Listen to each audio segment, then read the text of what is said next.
วันนี้เรากับซิมาเห็ดยำตีนไก่เขากันลวกไปแล้วนะเพื่อประหยัดเวลาในการถ่าย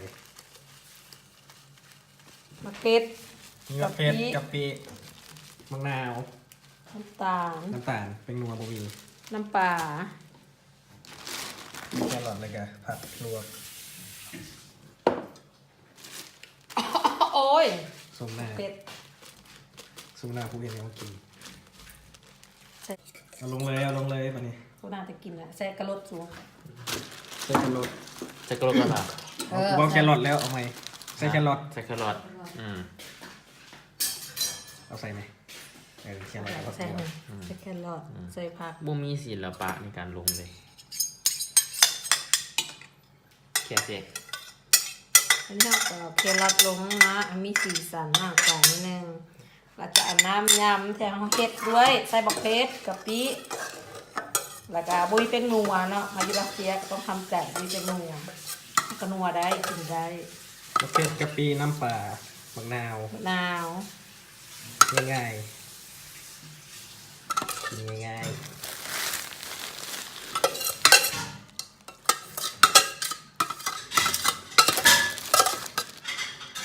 เอากระคนเนาะ ๆคนให้เข้ากันเลยวันนี้นะ เกินไปยั่ว มันจะจับบ่เนาะ มันก็เป็นต่ำเลย เอาน้ำใส่เปลือกมะนาว บ้ามีบักแตงนะบักแตงลงนี่มีน้ำซั่ว เอาบักเลนลงน้ เนาะ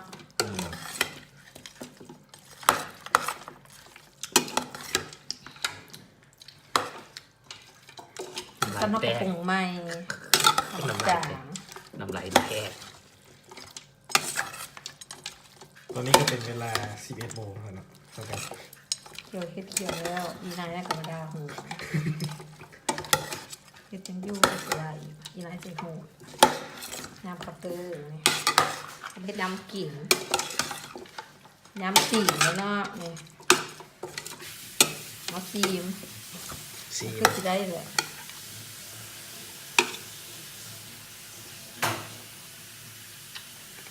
บุเฮ็ดว่ะตีน้ำน้ำอีกเลย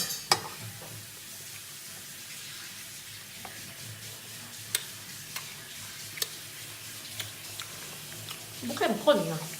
มันยังโมเข้มข้น อืม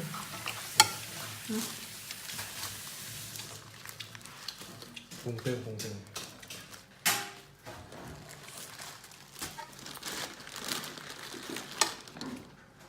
กะปิอ่ะกระเมิดพอดีตายกูเอาน้ำอุ่นเย็นให้ตรงนี้ปกตินะ เดี๋ยวเขาจะไปถ่ายตอนกินแล้วมันนะแล้ว เอาจานไปจานนึง เนื่องจากว่าพื้นที่เขาครับแคบเกินไปเขาก็เลยกินอยู่เพิ่มเอาเบียร์มาเอาเบียร์มา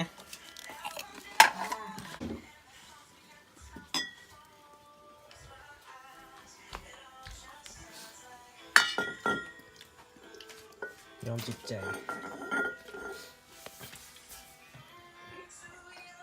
ถ้าจะส่งฮอบก็เบิ่ง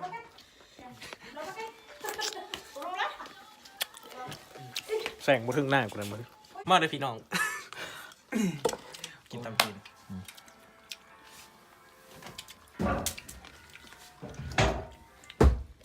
ไว้เนี่ยอ่านพวกนั้นก็ได้ ตามภาษาคนเหงา กูกะชี้เข้าไปจอยนะ อีตาเอามือออก